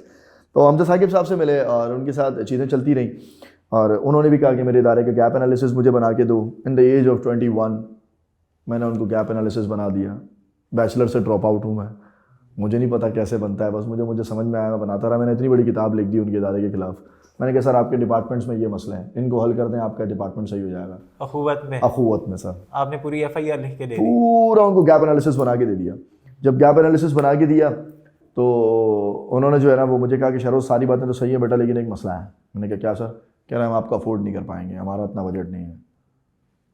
मैं कहा सर 1 महीना लगा दिया मैंने आपके साथ, आप कह रहे हैं अफोर्ड नहीं कर पाएंगे? कह रहे नहीं यार मैं अफोर्ड नहीं कर पाऊंगा। कोई बात नहीं, मैंने वो गैप एनालिसिस वापस उठाया, उसको गोल किया, बगल में दबाया और मैं चला गया वहाँ से। या नसीब, जब अल्लाह ने भेजा है तो वो खिलाएगा फिर कहीं से भी, क्या मसला है। तो फिर खैर बहरहाल मुझे बाद में पता चला कि उन्होंने मुझे नौकरी इसलिए नहीं दी क्योंकि जब मैं हर डिपार्टमेंट का गैप एनालिसिस R&D करते उन तक पहुंचा, तो मुझसे पहुंचने से पहले, मेरे पहुंचने से पहले वो सारे मैनेजर्स उनके पास पहुंच चुके थे कि अगर इसको आपने काम पे रखा तो हम सब चले जाएंगे। क्यों? R&D कर दी ना सर डिपार्टमेंट्स की, खामियां निकाल दी ना, खामियां निकाल के सीट के पास चला गया मैं। नहीं, मगर डॉक्टर अमजद साकिब क्या इतने कमज़ोर थे कि एक बंदा आके उनको बता रहा है कि मैंने देखा कि एक फिलैंथ्रोपिस्ट हमेशा कमज़ोर होता है, वो डिपेंडेंट होता है अपनी मैनेजमेंट के ऊपर, फिर मैनेजमेंट चाहे कुछ भी करे। That's my exposure, my experience. दुनिया क्या बोलती है मुझे नहीं पता। एक फिलैंथ्रोपिस्ट हमेशा डिपेंडेंट रहता है अपनी उस काली भेड़ियों के हाथों जो उसका इदारा चला रही होती है। उनको वो ना निकाल सकता है, ठीक है, और ना उनको वो कुछ कह सकता है, क्योंकि वो काना होता है उसका, इन सादा सामान, क्योंकि उन्होंने उस वक्त में उसको उठाया होता है जब उसको कोई नहीं जानता। तो फिर उन लोगों के खिलाफ कोई भी कॉरपोरेट कंप्लेन काम नहीं करती। आप उठा के देख लें कोई भी इदारा, आपको हर जगह ये काली भेड़ें मिलेंगी, जो सेठ को सबसे ज्यादा गाली भी देंगी, आपके साथ बैठ के सेठ की सबसे ज्यादा बुराई भी करेंगी और सेठ के साथ खाना भी खाएंगी। तो चले फिर अब काली भेड़ों से आगे किधर गए आप? ठीक है, फिर मैं वहां से निकला। खैर फिर लाहौर एक्सप्लोर किया मैंने, थोड़ा सा 1-2 महीने रहना था, तो मैंने लाहौरियों को उर्दू सिखाना शुरू कर दी। है क्या, मुझे उर्दू बहुत अच्छी आती है। लाहौर में कोई उर्दू नहीं बोलता था? लाहौर में कौन उर्दू बोलता है सर, पाइन पाइन करने वाले लोग हैं, वो कहाँ उर्दू बोलते हैं। तो मैंने लाहौरियों को उर्दू सिखाना शुरू कर दी। मैंने ट्यूशन के कार्ड्स बना के बांटना शुरू कर दिए मोहल्ले में कि अपने बच्चों को उर्दू पढ़ाएं, मुझे उर्दू बहुत अच्छी आती है। तो वो जो फेक मुताला पाकिस्तान है हमारा, मैंने लोगों को पढ़ाना शुरू कर दिया। पैसे कमाने थे ना, क्या करते हैं। फेक मुताले मुताला पाकिस्तान ओरिजिनल है आपका, किताबों में तो है। तो वो पढ़ाना शुरू कर दिया मैंने बच्चों को। तो खैर उस वक्त रोजी रोटी का सवाल था। फिर आया कहानी में ट्विस्ट, 2 घंटे और लग जाएंगे। फिर आया कहानी में ट्विस्ट। कहानी में ट्विस्ट क्यों आया कि सबीना खत्री किरण फाउंडेशन की चेयरपर्सन, उनका फ़ोन आता है मेरी बेगम को और वो कहती हैं कि शहरोज़ के खिलाफ कुछ इथिकल कंप्लेन्स आई हैं हमारे पास और एक फाइनेंशियल कंप्लेन भी आई है। बोला वो क्या? बोला शहरोज़ ने हमारे इदारे से इतनी अमाउंट का करप्शन किया और इतनी लड़कियों के साथ अब्यूज़ किया। Before marrying you, on this behalf हम ये डिसीजन लेते हैं कि Shahroz is no more part of our institution, और क्योंकि तुम उसकी बेगम हो so you are also not the part of institution any more. कि सच खत्म। अब कहानी में आया ट्विस्ट। मैंने कहा है ये क्या हुआ है? तो कह रहे हैं यार तुम्हारे खिलाफ कोई कंप्लेंट्स गई हैं उनके पास कि तुमने कोई फाइनेंशियल गबन किया है उस इदारे। तो आप लाहौर में उनका भी काम कर रहे थे? मैं तो अखुबत उन्हीं ने भेजा था ना, मुझे स्पॉन्सरशिप पे भेजा था कि जाओ प्रोजेक्ट करो, जाओ एक्सप्लोर करो। जब एक्सप्लोर कर लोगे 2-3 महीने में तो वापस हमारे पास आ जाना, हम तुम्हें डायरेक्टर बना देंगे। प्लान तो कुछ और था, लेकिन फिर मेरे खिलाफ एक प्रोपागेंडा हुआ और उन्हीं काली भेड़ियों ने मेरे खिलाफ काम किया। अच्छा। जो काली भेड़ें पिछले 10-12 साल से उनके साथ थी, मैं 10 महीने में उनका बाप बन गया था। उन्होंने कहा मौका अच्छा है, ये ग्राउंड पे नहीं है, ये खातून बहुत इमोशनल है, इसको मैनिपुलेट करो, इसको बायस्ड करो, कुछ जाली गवाह खड़े करो, केस बनाओ, शहरोज़ को गंदा करो, इसको वापस नहीं आने दो, क्योंकि अगर ये वापस आया तो इदारा खा जाएगा। ये गेम था और उन्होंने मुझे वापस नहीं आने दिया। खैर मैं जब वापस आया तो हमारा लियारी, उस पूरे लियारी में सब मुझे जानते थे, तो उस लियारी में जो मेरे बाप ने मुझे घर से निकाला, उसके पीछे की कहानी ये थी। बाप ने घर से निकाल दिया था? उसकी वजह थी क्योंकि लियारी में एक अफवाह फैली, शहरोज़ इस इदारे से इतने पैसे और एक लड़की लेके भाग गया। तो शहरोज़ की तो शादी हुई थी। एग्जैक्टली, कोई नहीं देखता। मगर शादी में पूरा लियारी आपको हमारे बता रहे हो। इलाके में, हमारे माशरे में मोतबर वो है जिसके पास पैसा है, सच्चा वो है जिसके पास पैसा है। तो आपने भी तो 500 लोगों को खाना खिलाया ठीक था है, शादी में। खाना खा के कौन याद रखता है, नवा खराब लोग पाए जाते हैं हमारे माशरे में। ठीक है, तो बहरहाल ये अफवाह फैली और इस अफवाह के तहत हमारे अब्बा ने अपनी नाक बचाना ज़्यादा बेहतर समझी और हमें घर से निकालना बेहतर समझा। हमने अपना बाकी इज्जत उठाई और वहाँ से निकल गए। और फिर चला 1 साल स्ट्रगल का दौर। 1 साल हमने बड़ी जिल्लत गुजारी, तबीयत से जिल्लत गुजारी। खाने को पैसे नहीं है, बाइक में पेट्रोल डालने के पैसे नहीं है, प्लेटें लेने के पैसे नहीं है, ऐसा वक्त आ गया। 1 साल 12 दिन और 13 घंटे के बाद मुझे किरण फाउंडेशन से फ़ोन आता। 1 साल 12 दिन 13 घंटे, ये ज़िंदगी भर याद रहेगा मुझे, क्योंकि उसका एक एक घंटा मैंने गिनती करके गुजारा है। वो जो वक्त गुजरा था मेरा। मुझे कॉल आती है और मुझे कहते हैं कि we want to meet you. मैंने कहा मैं तो 1 साल से इंतज़ार कर रहा हूँ, लेट्स डू इट। मैं तो बैठ इंतज़ार कर रहा हूँ कि आप कब कन्फ्रंट करेंगे मेरे साथ। आपने तो दरवाजे ही बंद कर दिए बात करने के। Why were you waiting for a call from Kiran sir, foundation? आपने बड़े- तो अभी तो कहा कि जहाँ पे दीवार आ जाती है तो आप निकल जाते हो, आप अपना रास्ता बदल लेते मैं हो। आपको तो बताता फिर हूँ। किरण फाउंडेशन का इंतजार। जिस दिन मैं लाहौर से वापस आया, I entered in DCTO, I entered at that school. वहाँ पर मुझे थ्रेट मिला कि दोबारा अगर इस कैंपस के अंदर आएगा तो तुझे जान से मार देंगे। लिटरली थ्रेट था। और मुझे बताया गया कि अब दोबारा इस बाउंड्री के अंदर नहीं आना। मैं कहा ठीक है। अब हमने अपने उस्तादों से उस वक्त भी एक सीखा था कि जब तक तू बराबरी के लेवल पे नहीं आया तब तक सामना करना बेकार है, बाहर आ जा, बेहतर इज्जत बचा निकल ले वहाँ से। तो बहरहाल मैं वहाँ से निकल गया और 1 साल तबीयत से स्ट्रगल करता रहा। खाने पीने पे सर्वाइवल चलता रहा, मतलब खाने पीने पे सर्वाइवल था। तो बुखार हो जाए तो पैनाडोल लेने से पहले सोचना पड़ता था कि पैनाडोल खाएंगे कि नहीं खाएंगे। जेब में 150 रुपये पड़े में सोचना पड़ता था कि अब इसमें पेट्रोल डालूंगे खाना खाऊँ, इस लेवल पे आ गया था। लेकिन मज़े की बात पता क्या, मैंने 16 में मैं वापस आ गया था, 3-4 महीने के अंदर ही। 2016 जनवरी पे आता है। I called my ex boss walkies. मैंने कहा कामरान भाई मिलना है आपसे, आ जा बेटा। मैंने कहा कामरान भाई कुछ मैटर हुआ है, वापस ज्वाइन करना है, कर ले। मैंने कहा कहाँ से? नीचे से। फिर नीचे से? मैंने कहा भाई बेटा नीचे से आना पड़ेगा, 1 साल बहुत बड़ा होता है, तेरी पोजीशन हमने किसी को दे दी है, तो वहाँ से आएगा तो बाकी लोगों के साथ ज्यादती हो जाएगी, दोबारा नीचे से। मैंने कहा खाली क्या है? Assistant operation. अब भाई सैलरी 18,000 रुपये 2016, 18,000 रुपये सैलरी नीचे से, उसी जगह पे जहाँ मेरे जूनियर सीनियर हो चुके थे। मैं दोबारा उनके नीचे आया हूँ क्योंकि सिस्टम चलाना था, पहिया चलाना था, पहिया नहीं चलाता तो दिमाग खराब हो जाता। मैंने कहा ठीक है सर करते हैं, कोई मसला नहीं। वॉकीज में फिर काम शुरू किया और दिमाग में एक ही जंग, कब कन्फ्रंट होगा, कब बात होगी, कब कन्फ्रंट होगा, कब बात होगी। और वो 18,000 रुपये का सफ़र दोबारा चलते चलते चलते चलते 8 महीने के अंदर मैं दोबारा 45-50 पे ले आया था। स्किल्स थी, बॉस को बोला नीचे डाल दो, ब्रांच में डाल दो, मैनेजर बना दो, रमज़ान आ रहा, डबल सैलरी मिलेगी, मेरा निज़ाम चल जाएगा। 3 महीने बॉस के पास काम किया, 18,000 रुपये सैलरी आई, 1 लाख रुपये लोन लिया, नया घर उठाया किराए पे, उसमें थोड़ा सा सामान डाला, बेगम को सेट किया, बेगम की नौकरी लगवाई। मैंने कहा तू भी 20-30 हज़ार रुपये कमा, बाकी फिर आगे देखते हैं क्या करना है।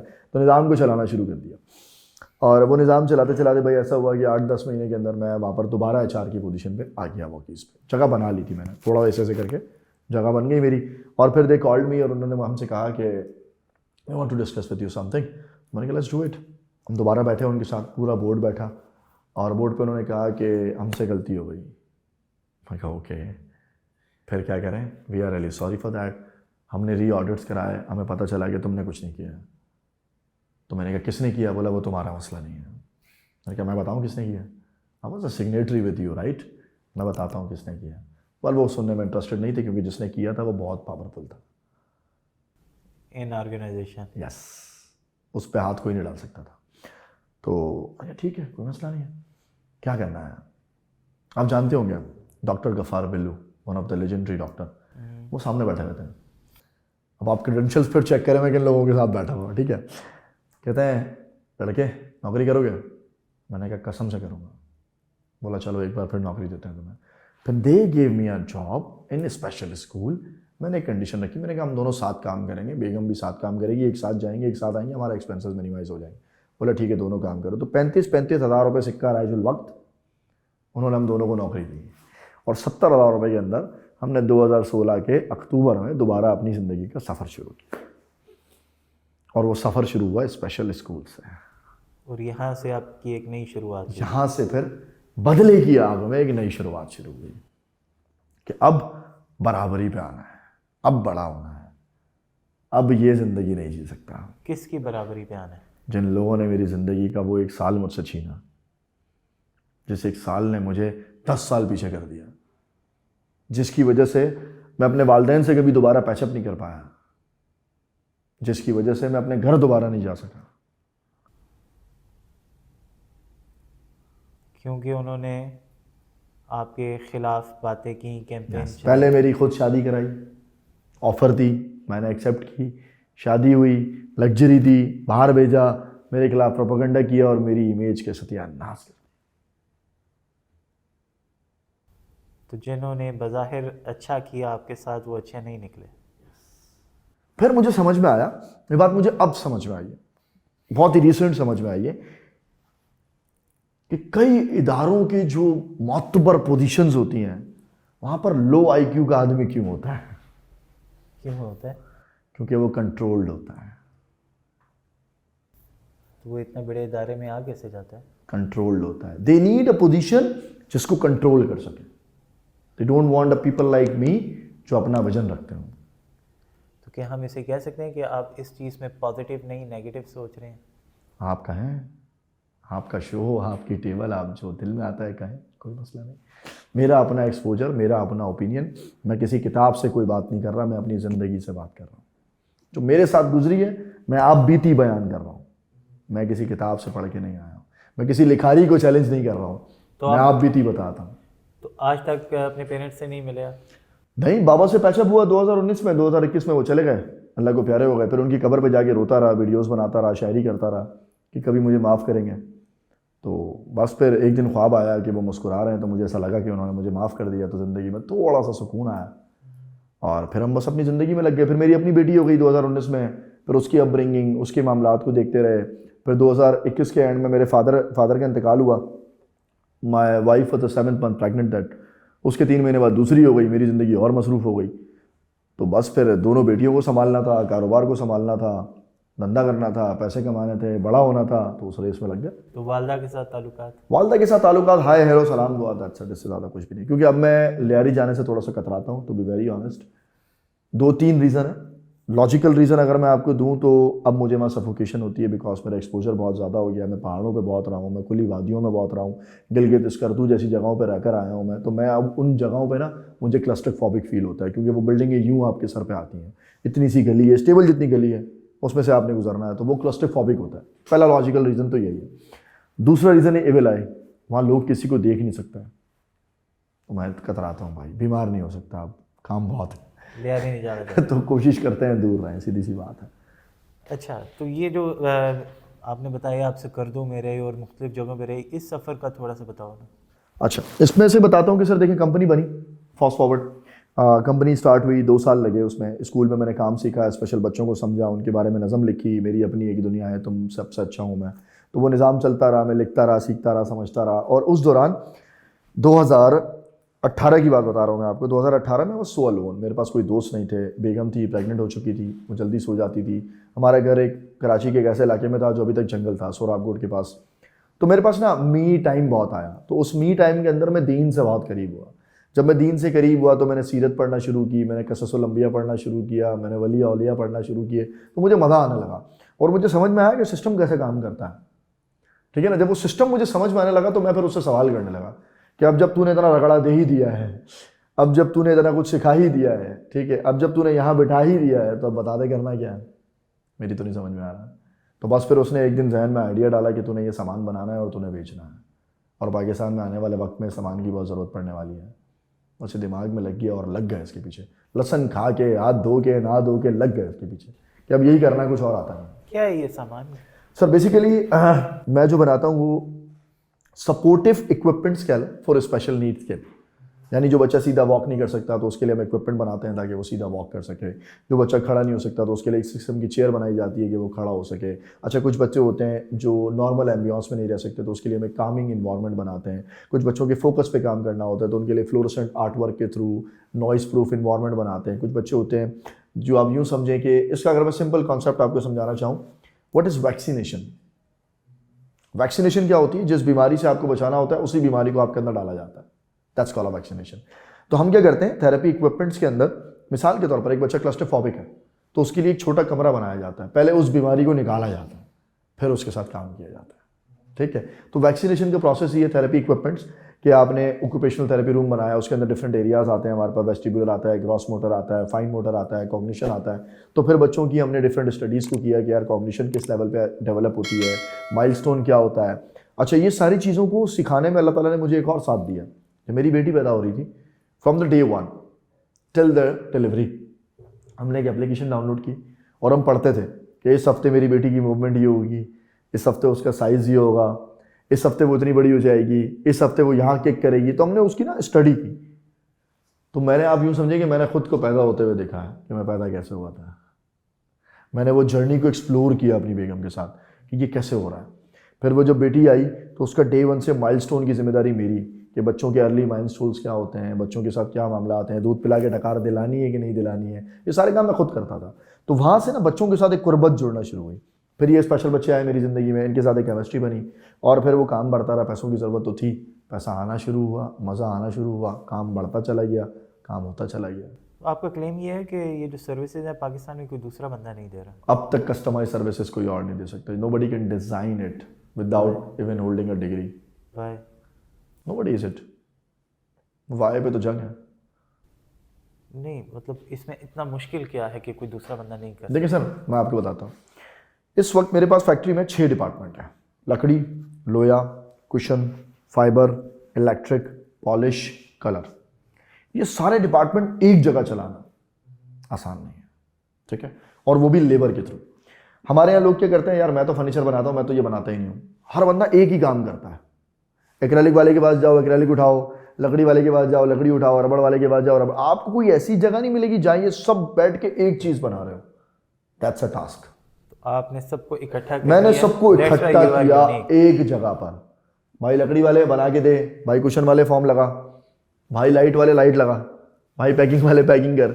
इन सबको एक जगह पे जमा करके एक बना के एक प्रोडक्ट, यानी एक छोटा सा प्रोडक्ट है मेरा ना, उसके अंदर भी 4 लोग काम करते हैं ना, लकड़ी लोया रबड़ सब लग रहा है उसके अंदर।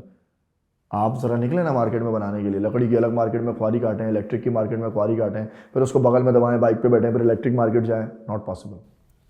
मैंने उसको सेंट्रलाइज किया। करना बड़ा मुश्किल काम होता है, लेबर के साथ काम करना बड़ा मुश्किल होता है। इंसान है वो भी, और मैं खुद लेबर क्लास से हूँ, तो शायद इसीलिए मेरे लिए मुश्किल नहीं था। मैंने वो भूख भी देखी है, मैंने वो धूप भी देखी है, मैंने वो टूटी हुई चप्पल भी पहनी है, मैंने दिन में एक खाना खा के पूरा दिन भी गुजारा है। तो शायद मेरे अंदर उनके लिए एम्पैथी ज़्यादा थी, तो मैं चल गया। हारमोनी है आप सब में। और अगर तो मैं किसी रीड बैकग्राउंड से उठ के आता तो शायद मैं उनको मुंह नहीं लगाता। उनके गंदे कपड़े मुझे मसला देते हैं, लेकिन आज उनके गंदे हाथ मेरे लिए कोई मसला नहीं रखते। मैं उनको गले लगाता हूँ बिकॉज मैं उनमें से हूँ, मैं कोई और नहीं हूँ। तो जो सिस्टम्स आपने बनाए किरण फाउंडेशन में, ब्रांड से आपने जो सीखा, अपने इदारे में वो सब चीज़ें कैसे इम्प्लीमेंट की? अपने इदारे में अब तक मैंने कोई इतने बड़े कोई डिपार्टमेंट्स नहीं बनाए, टू बी वेरी ऑनेस्ट। मैं फैक्ट्री को बहुत स्ट्रॉन्ग कर चुका हूँ, मेरी प्रोडक्शन बहुत स्ट्रॉन्ग हो चुकी है कि मैं अगर मुझे वो पूरा पाकिस्तान भी बोले सामान दे दे तो मैं दे सकता हूँ, because I have a skilled labour now. ठीक है। मैनेजमेंट के अंदर आप कह सकते हैं कि मैनेजमेंट के अंदर अब तक मैं कोई डिपार्टमेंट नहीं बना सका। उसके 2 रीज़न है। पहला reason, I don't have a burning money right now with me. मैं उसको बर्न नहीं कर सकता। मेरे पास जो पैसा है वो काम का है, मैं उसको जलाना नहीं चाहता कि मैं डिग्री होल्डर उठाऊं, उसको काम सिखाऊं, उसको सीखने के पैसे दूं और फिर उससे फॉलोअप लेके उससे काम लूं। तो ना ये करने की अभी एनर्जी है मेरे पास, ना करने का टाइम है और ना करने का पैसा है। तो वंस आई गेट दिस, मैं ये ज़रूर करूँगा। तो इस बिजनेस को करने में चैलेंजेस क्या आपको आए? चैलेंजेस ही चैलेंजेस थे, कोई समझ ही नहीं रहा था मैं कर क्या रहा हूँ। लोगों को समझाने में टाइम लगा। सर मार्केट एग्जिस्ट नहीं करती थी, एक प्रोडक्ट सिरे से था ही नहीं। पहले मार्केट बनाई गई, अवेयरनेस की गई, ठीक है, उसके बाद प्रोडक्ट बना बना के लोगों के घरों पे जाके दिए गए, आप चलाएं, इस्तेमाल करें, फिर पैसे दे दीजिएगा। तो चैलेंजेस ही चैलेंजेस थे। बाइक पे सामान बांधता था, थेरेपिस्ट के पास जाता था, इसको देखें ये सही है, हाँ सही है, नहीं नहीं इसको ऐसे कर दो, फिर वापस उठाया, लेके गए, उसको ठीक करके ले आया। कोई गाइड नहीं थी, कोई स्टैंडर्ड्स नहीं थे, कैसे हुआ, चल फिर के हुआ। चैलेंजेस ही चैलेंजेस थे। शुरू का 1-1.5 साल तो सर खपा रहा था, मैं पेट्रोल जला रहा था, मेरी समझ में नहीं आ रहा था करना क्या है। अब आप खुद अंदाजा लगा लें, एक बंदा जिसको लकड़ी सारा समझना है, लोया सारा समझना है, कुशन, पैडिंग, रेक्सीन सब समझना है, और एक्रेलिक, इलेक्ट्रिक ये सब कुछ समझना है, रबड़, फाइबर ये सब तो ये सारी फील्ड्स हैं। लोग अपनी जिंदगियां दे रहे थे एक फील्ड को, आपने ये सारी फील्ड को अंडरस्टैंड करना है, इन सबको एक जगह जमा करना है और प्रोडक्ट निकालना है। तो इट्स इजी थिंग। सर लोगों की जिंदगियां लग जाती हैं। मेरे अल्लाह का करम है कि उसने मुझे वो हुनर दिया है कि ये सब कुछ मैं सीख गया। सो आप ये कहेंगे कि पाकिस्तान में जो नया स्टार्टअप शुरू करता है, नया बिजनेस शुरू करता है, उसके लिए अपॉर्चुनिटीज़ बहुत ज़्यादा हैं, आसानियाँ बहुत ज़्यादा हैं, मार्केट बहुत अच्छी है, लोग बहुत अच्छे हैं? 2 किस्म के लोग हैं हमारे पास। एक वो जो सब कुछ हाथ में लेके आता है, उसके लिए तो सब आसान है। एक वो जिसके पास कुछ भी नहीं है, उसके लिए सब कुछ मुश्किल है। सब कुछ मुश्किल है। उसके लिए सबसे पहला चैलेंज है गाड़ी में तेल डालना, और आज के दिन 500 रुपये का पेट्रोल जलाना है बगैर किसी रीज़न के। आज के दिन 4 लोगों के पास जाना है, उनको चाय पिलानी है, उनसे टाइम मांगना है, मुझे काम सिखा दो यार। ये सबसे बड़ा चैलेंज है। देखिए धंधा करना है, आपने ऐप बना दी, आप नेटवर्किंग करें, आप कमीशन एजेंट बने, बहुत आसान है, चीज़ें ईजी हो जाती हैं आपके लिए। 1 मैन शो है ना, आप काम कर सकते हैं। एक डेवलपर अकेला भी डेवलपमेंट कर सकता है, अपना प्रोडक्ट बेच सकता है। बहन जब आपका काम ही लोगों से चल रहा है, आपको लोग चाहिए। ये 10 लोग नहीं है तो मैं काम का नहीं हूँ। तो इन 10 लोगों को एक साथ रखना सबसे मुश्किल काम है। एक महाजर है, एक सिंधी है, एक बलोच है, एक सराइकी है, एक काठियावाड़ है, इन सबको एक थाली में खाना खिलाना है, इनकी काउंसलिंग करनी है, इनकी इमोशनल सपोर्ट देखनी है, इनके घर के मसले देखने हैं। आज इसका अब्बा मर गया, आज उसकी खाला की डेथ हो गई, ये जा रहा है, उसकी जगह काम करो, तो ये कोई आसान काम है? तो ये सारे इश्यूज आपके साथ भी आते रहे हैं? मैं इंसान हूँ, सबके साथ आते हैं। लड़के नहीं है, चले गए, छुट्टी हो गई, क्या करें? मेरे से झगड़ा हो गया, मैं फ्रस्ट्रेटेड हुआ हूँ, मैंने कोई गलत बात बोल दी, वो नाराज़ हो गया, फिर मनाओ उसको बैठ के। गर्लफ्रेंड से ज़्यादा टाइम देना पड़ता है लेबर को, तब जाके काम करती है वो। इतना आसान नहीं है लेबर से काम लेना सर।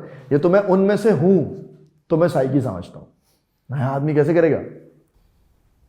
तो फिर नया आदमी बिजनेस में ना, जिसको यही टेंशन है कि यार इस कपड़े पे कोई लोहे का निशान लग जाएगा तो वो कैसे काम करेगा? हम तो वकरे लोग हैं, रोडों पे बैठे हैं, वाइट चादर ओढ़ के सो जाते थे, थैलियों में बिरयानी खा लेते थे, हमें तो फर्क ही नहीं पड़ता किसी चीज़ से।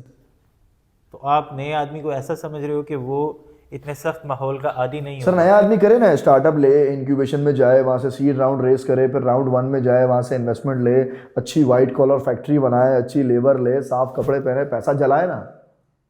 नए आदमी के पास सब तो तरीके बहुत हैं, हमारे वक्त में तरीके नहीं थे। ठीक है, आप एक अच्छी यूनिवर्सिटी से जा रहे हैं, आपको एक इंक्यूबेशन ले लेगा अपने पास। मेरे पास तो यूनिवर्सिटी की डिग्री नहीं है। आपने एक जगह पे कहा तो कि आपने ग्रेजुएशन की है। एनआईसी का एक प्रोग्राम है, ठीक है। ग्रेजुएशन डजंट मीन वो 14 साल वाली ग्रेजुएशन। अच्छा, any course you pass you are graduate, right. तो वो एक छोटा सा कोर्स होता है इंक्यूबेशन का, जिसमें मैंने अप्लाई किया था और they selected me without any reason, I don't know. तो उन्होंने मुझे सेलेक्ट कर लिया था, मेरे घर के करीब था, मुझे ऑफिस मिल गया था, मैं बेबी सिटिंग करता था वहाँ बैठ के। और वहाँ से जब मैं पास हुआ तो उन्होंने कहा यार लड़का तो अच्छा है, सर्टिफिकेट दे दो। उन्होंने मुझे सर्टिफिकेट दे दिया और मेरे पास ग्रेजुएशन आ गया। तो और इसके अलावा कुछ भी नहीं है। आई हैव नो डिग्री, ठीक है। मैं ड्रॉपर हूँ ऑनेस्टली स्पीकिंग, और कभी वक्त नहीं मिला पढ़ाई करने का, जिम्मेदारियों ने सारा वक्त ले लिया। ज़माने ने अच्छा पढ़ाया आपको? सर सामान ने जो पढ़ा दिया, मुझसे किसी ने पूछा था रिसेंटली, मैं एक महफिल में बैठा था तो सब बता रहे थे कि मैं सोशल के अंदर मास्टर्स कर रहा हूँ, किसी ने बोला एनाटॉमी के अंदर मास्टर्स कर रहा हूँ, किसी ने बोला मैं एमफिल कर रहा हूँ। तो बोला आपने क्या पढ़ा? मैंने कहा मैंने तो अपनी ज़िंदगी पढ़ी है और इसके अलावा तो कुछ नहीं पढ़ा मैंने। This is what I know. तो अभी फ्यूचर टारगेट्स क्या हैं? सर फ्यूचर टारगेट्स कुछ भी नहीं है, बस अपनी ज़िंदगी को अच्छे से पूरा करना है। मैं अब फ्यूचर टारगेट्स नहीं बनाता हूँ, इसके पीछे भी मेरी एक बहुत बड़ी रिसर्च है। आप जो सोचो ना यार वो होता नहीं है। लाइफ इज़ वेरी अनप्रेडिक्टेबल, और बिजनेस तो चलता ही रिस्क पर है। बिजनेस में कौन सी प्लानिंग चलती है? हमने तो नहीं देखी कभी कि हमने कोई प्लान अचीव किया हो। हम रात को सोते हैं, सुबह उठते हैं, कुछ और ही होता है। मैंने प्लान किया, 10 लाख रुपए का माल डाला, अगले दिन लड़कों ने बोला भाई ऐसा ज़बरदस्त काम करेंगे, सुपरवाइजर ने बोला भाई सारा काम कर देंगे, उसके घर से फ़ोन आता है तेरे वालिद का इंतकाल हो गया, आ जा। कर ले प्लानिंग। आप क्या प्लानिंग करेंगे? तो वो एक हफ्ते के लिए घर चला गया, बड़ी- हम एक हफ्ते के लिए बैठे हुए हैं कि अब क्या करें। अब उसकी जगह पे मैं उतरा हूँ, मैं काम करवा रहा हूँ। अब ज़ाहिर है मेरे पास करेस्पॉन्डेंस है, मेरे पास मैनेजमेंट है, मैंने फ़ोन देखना है, मैंने इंटरनेट देखना है, मैंने प्रपोजल्स बनाना है। तो मैं सारा दिन तो लोहे के साथ नहीं बैठ सकता। अब तो रिक्वायरमेंट चेंज हो गई है, तो जितना काम कर सके किया, उसका इंतज़ार किया। अब वो आ गया तो काम तेज़ हो गया। क्या ही डेडलाइन मीट करेंगे आप अगर वो नहीं चाहेगा तो? अब प्लान बनाना छोड़ दिए सर, प्लान नहीं बनाते, प्लान नहीं बनाते अब। बस चलते जाते हैं। इब्राहिम ने कॉल किया एक दिन पहले, भाई कल आएगा, टॉक देगा, मैंने कहा आ जाऊँगा भाई। आपने बोला यार पॉडकास्ट देगा, मैं कहा आ जाऊँगा भाई। प्लान नहीं बनाते सर, डर लगता है प्लान से। प्लान बनाते हैं आप, एक्सपेक्ट करते हैं आप, एक्सपेक्टेशंस के अंदर आपको लगता है मैं करूँगा, मैं कुछ नहीं कर सकता, वो करता है। वो तो सबके लिए करता है, मगर सब आपने भी इतना कुछ यकीन नहीं रखते ना उसके ऊपर। आज मैं यहाँ बैठा हूँ तो उसने भेजा है ना, मेरी आपकी क्या औकात है? सब ये यकीन रखते हैं? नहीं रखते ना सर, हमारे ईमान कमज़ोर है, नहीं करें कुछ भी प्लान। मेरा 3 घंटे से अभी फ़ोन बंद है, मुझे क्या पता पीछे क्या हुआ वो होगा। जब जाऊंगा तो पता चलेगा किसके पेट में दर्द है, किसकी टांग में दर्द है। ईमान पक्का कैसे होता है? ईमान पक्का होता है रगड़े से। ईमान घर पे बैठ के पक्का नहीं होता। जब मैं कराची से गाड़ी का स्टीयरिंग पकड़ता हूँ और सक्खर अकेला चला जाता हूँ ना, इसको कहते हैं ईमान की मजबूती। क्या आपको नहीं देखता रोड पे क्या है, टायर की हवा कितनी है, पेट्रोल कितना डाला हुआ, निकल बस, कुछ नहीं होता। पहली दफ़ा गाड़ी लेके गिलगित चला गया था मैं, 52 घंटे ड्राइव की थी मैंने, कैन यू इमेजिन। मुझे नहीं पता था गिलगित कैसे जाऊँगा, बस चला गया मैं। वहाँ जाके मेजर साहब कहते हैं तू गाड़ी में आया, कराची से आया, वो भाई इसको ले जाओ पहले आराम कराओ, बाकी बातें बाद में करेंगे। तो सर ईमान मजबूत होना चाहिए, प्लान कुछ नहीं होता। जो तुम्हारे हिस्से का रिस्क है तुम खा के जाओगे, उससे बेफिक्र हो जाओ, और जिस दिन उसने देना होगा उसी दिन मिलेगा। जोर लगा लो, कुछ नहीं होता। जिस दिन उसने लिखा होगा उसी दिन होगा बस। बहुत शुक्रिया शहरोज हमारे साथ आने का, बहुत एंजॉय किया आपके साथ। सर बड़ी नवाजिश। आज़ाद मंच आदमी हैं आप, आज़ाद प्रोग्राम हमने आपके साथ किया विदाउट एनी स्ट्रक्चर। ऐसा ही है सर, जो आता है दिल से आता है। दुनिया बेहतरीन किताब और ज़माना बेहतरीन उस्ताद है। शहरोज समीजा की स्टोरी यही बताती है, बहुत ठोकरें खा के पत्थर गोल होता है। प्रोग्राम पसंद आया हो तो लाइक, सब्सक्राइब, शेयर ज़रूर करिएगा। अगले प्रोग्राम तक के लिए अल्लाह निगहबान।